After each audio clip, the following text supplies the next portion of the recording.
yung failure nung strategy at saka ng mga tao na dapat sana gumagawa ng strategy at saka nag-i-implement ng strategy. Yung sinabi ni Alan kanina, ito lilinawin ko, narinig ko yan no, yung wala silang magagaling na mga talking heads, sabi ni Alan. So, it's a part of the form.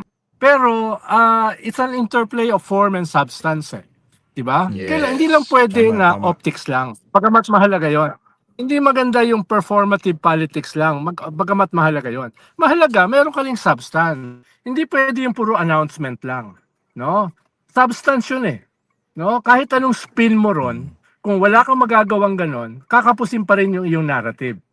'Di ba? Kung wala kang mai-deliver na reform package, kahit anong spin mo, kahit anong talking head yung gamitin mo, hindi pa kakapusin pa rin. Kailangan meron kang ibigay sa mga tao na tatama sa sikmura.